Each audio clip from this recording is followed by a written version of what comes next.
Mike Violet here, Mike's Morning Musings for this middle of the weekday that we call Wednesday. It is February 11, 2026. That is why they play the game. Last night, the girls' Class B North prelim game between the Cony Rams and the Erskine Academy Eagles, looked like, blowout going in. Why wouldn't it? Erskine Academy beat Cony 65-42 back on January 30th. The Cony Rams have just 8 girls dressed on their roster. Meanwhile, the Erskine Academy girls are 10 deep, 9 deep, all kinds of depth. They can run players out there through a revolving door. Everything looked to be stacked up against the Cony Rams. But the Cony Rams had other ideas, and they threw a monkey wrench into the plans of the Erskine Academy Eagles, a finalist last year in the regional championship game, losing to the eventual state champs Caribou. So certainly no shame there, and coming back with a loaded roster, and that's why they play the game. Sometimes it just doesn't work out. You get players who step up and do things that they don't normally do, like Jalen Carver.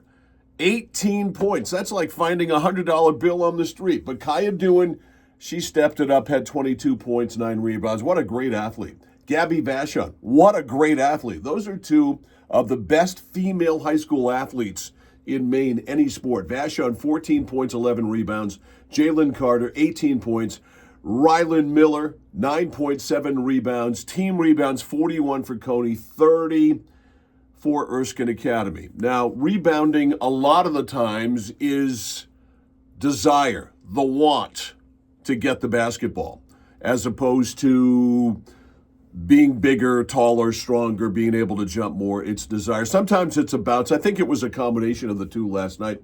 But Cony made every big shot that they could make last night. Alex Bessie ran all 8 players out there in her first year as the Cony coach and beat Danielle Lefferts just 10 days after Danielle Lefferts beat the daylights out of Alex Bessie, 65-42. It's amazing how it goes.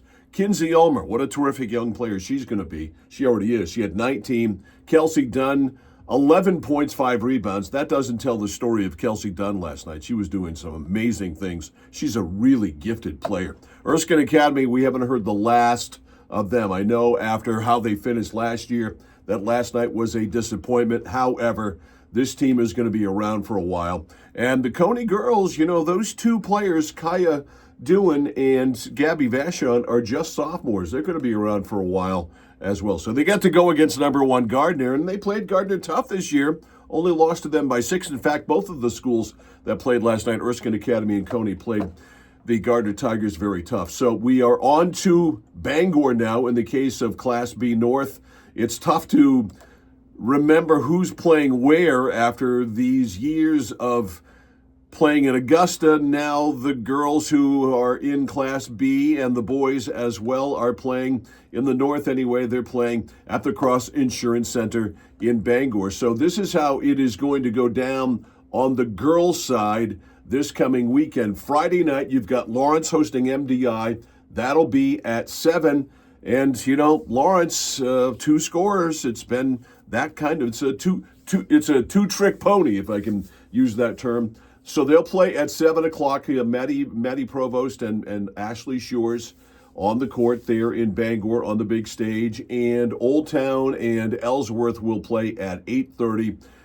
And then the other 2 quarterfinal games are Saturday night. It's Presque Isle the 4 against Herman the 5, and the Cony girls taking on Gardner at 8:30. So the tournament is underway. We are on to Augusta, unfortunately for us, because of the fact that the broadcast contracts for live streaming television are with somebody else. We are done for the year as far as high school basketball is concerned. But we're not done with high school hockey. We still have a few games to go. Tonight, Old Town Orono is at Cony. It is senior night. It's probably not going to be much of a game. If you follow high school hockey, you probably know that. I think Cony's goal-scoring barrage the last time they played Old Town Orono was a baker's dozen. That's what they scored. So we'll have that tonight for you, 8:10 at Central Maine Sports on the Score. At Central Maine Sports on the Score. Cooper Flagg again last night, amazing. Another 27 points. He's That's the first game in the last 4 or 5. He hasn't scored 30, 27 points. I'm trying to do this from memory. 6 rebounds. Just another Cooper Flagg type night. Thunder dunks. I mean, just unbelievable what he is able to do on a basketball court. Unbelievable. Pitchers and catchers reported as the Caleb Durbin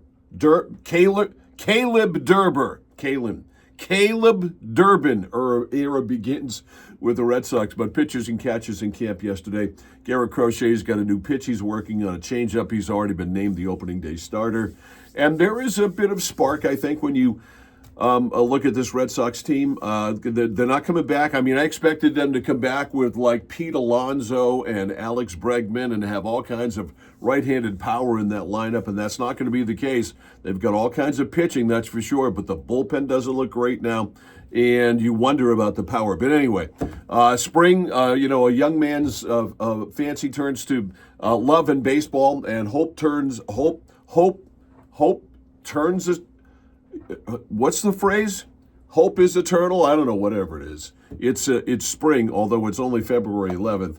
But nonetheless, the Red Sox, just seeing video of Red Sox players in uniform throwing baseballs around was enough to get me all fired up about the baseball season. But we've got a whole high school basketball tournament to go. We've got a whole high school hockey tournament to go before all of that happens. So again tonight, OTO, Old Town Orono at Cony, 8:10 from the Thomas College Ice Vault in Augusta. Remember, on any given Sunday, on any given night, as we saw last night with Cony beating Erskine Academy, anybody can beat anybody.